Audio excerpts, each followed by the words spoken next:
ડભોઈ વિધાનસભાના ભાયલીમાં અશાંત ધારો લાગુ કરવા માટે માંગ કરવામાં આવી છે। ડભોઈના ધારાસભ્ય શૈલેષ મહેતાએ મુખ્યમંત્રીને પત્ર લખી માંગ કરી છે। ભાયલીમાં લઘુમતી સમાજની સંખ્યા વધતા અન્ય વર્ગ ચિંતિત થયો છે।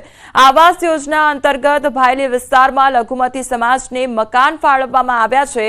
લઘુમતી સમાજને મકાન ફાળવતા અન્ય સમાજના લોકો સરકારી આવાસનો લાભ નથી લઈ રહ્યા। આમ અન્ય વર્ગ સ્થળાંતર કરતા સંકોચ અનુભવતા હોવાનો પત્ર ઉલ્લેખ કરવામાં આવ્યો છે। પ્રધાનમંત્રી આવાસ યોજનામાં પણ કેટલાક ગૃહમાં લઘુમતી વસ્તીને ફ્લેટ ફાળવ્યા છે। એના લીધે આંતરિક રીતે લોકોમાં મતભેદો ઊભા થાય છે। એ જ રીતે તાંદલજાથી કેટલીક વસ્તી ભાયલી તરફ વધી રહી છે, વાસણા તરફ વધી રહી છે। આના લીધે પણ લોકોમાં એક દહેશતનું વાતાવરણ છે અને લોકોની જે લાગણી અને માંગણી હતી એને મેં વાચા આપી છે। કડાણા તાલુકાના સરસવા ગામે પૂર્વ વડાપ્રધાન રાજીવ ગાંધીની યાદમાં ભવ્ય મેળો ઉજવાયો હતો અને આંબલી 11 નિમિત્તે આદિવાસી લોકોના ભવ્ય મેળાનું આયોજન કરવામાં આવ્યું હતું।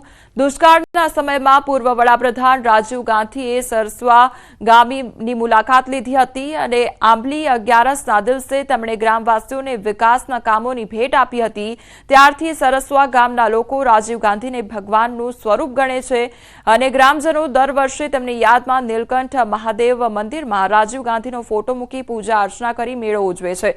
દૂર દૂર રહેતા સ્થાનિક આદિવાસી લોકો પણ મેળાની મજા માણવા માટે આવતા હોય છે। તમામને અહીંયા પાણી પૂરું પાડીએ છીએ અને સેવા કરીએ છીએ। સાથે સાથે જે સુરક્ષા કર્મીઓ છે એ પણ અહીંયા ખૂબ મહેનત કરે છે અને 86 થી લઈને 8 દિવસ સુધી મોટે પાયે મેળો ભરાય છે, પણ કોઈ પણ પ્રકારનો ઇસ્યુ અહીંયા ઉભો થયેલો નથી।